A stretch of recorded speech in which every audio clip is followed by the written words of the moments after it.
Voilà, donc il est temps de conclure ces 2 journées. Je pense que tout le monde a beaucoup entendu de choses et je ne vais pas vous infliger un long discours, pas du tout. Je voudrais juste souligner, en fait, ce qui pour moi distingue un peu cette conférence d'autres conférences sur digital publishing. C'est à mon sens ce qui distingue des organismes comme EDR Lab ou comme APL au Japon, d'autres organismes, et que j'ai envie de résumer en 3 mots. Le premier, c'est le mot action. À EDR Lab, on privilégie l'action sur beaucoup d'autres considérations. Bien sûr, on parle, bien sûr, on réfléchit, mais essentiellement, on essaie de construire, de faire. Et tous ici présents, ou pratiquement tous ici présents, vous contribuez à ces actions qui sont absolument indispensables à l'avancée du digital dans nos métiers.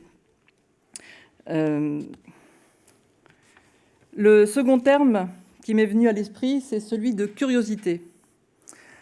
On a ici une communauté magnifique et qui est une communauté qui est diverse, avec des métiers divers, et ce qui caractérise cette communauté, c'est la curiosité pour le métier qu'on ne fait pas. Ici, il y a des gens qui ne sont pas développeurs et qui s'intéressent au code. Il y a des gens qui ne sont pas compositeurs et qui s'intéressent à la mise en page.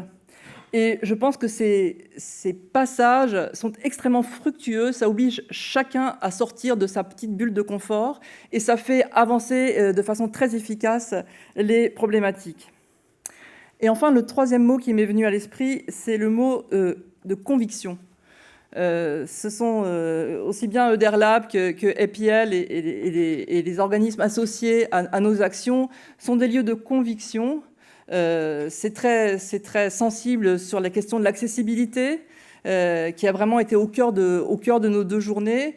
C'est aussi sensible dans le désir d'une édition inclusive, non seulement en ce qui concerne les lecteurs, le fait d'inclure tous les lecteurs, mais c'est aussi un désir de s'intéresser à tous les types d'ouvrages, pas en privilégier certains par rapport à d'autres. Et on a vu l'importance que prennent en ce moment des types d'ouvrages sur lesquels le format EPUB, à sa naissance, n'avait pas mis le focus, comme les livres audio, comme la bande dessinée, les comics, les mangas, les comics et les mangas. Et ça me semble aussi quelque chose de très intéressant, y compris le fait d'aller pousser l'EPUB en dehors de ses frontières d'origine qui étaient plus reliées au livre et en s'intéressant à d'autres types de documents, avec notamment, on a vu ça aujourd'hui, la presse. Voilà, donc je ne vous en dirai pas plus. Je voudrais simplement terminer avec des remerciements.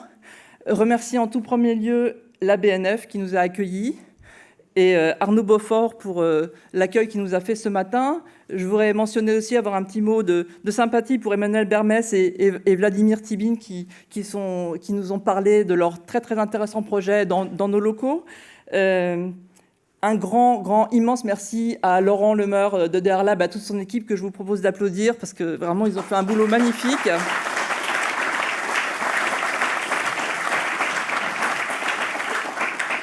Je remercierai également tous nos sponsors et je ne voudrais pas vous quitter sans mentionner le nom de quelqu'un qui est cher au cœur de beaucoup d'entre vous, parce qu'en fait, tant qu'on continue de prononcer le nom des gens, eh bien, il reste vivant d'une certaine manière. Et donc, je voulais rendre un hommage à Pierre Danet, qui, je pense, aurait été très heureux de voir ce que devient EDR Lab, dont il a vraiment présidé à la création et qu'il a vraiment fait exister de façon très, très forte. Donc, mon dernier mot est pour lui. Très bonne soirée à tous.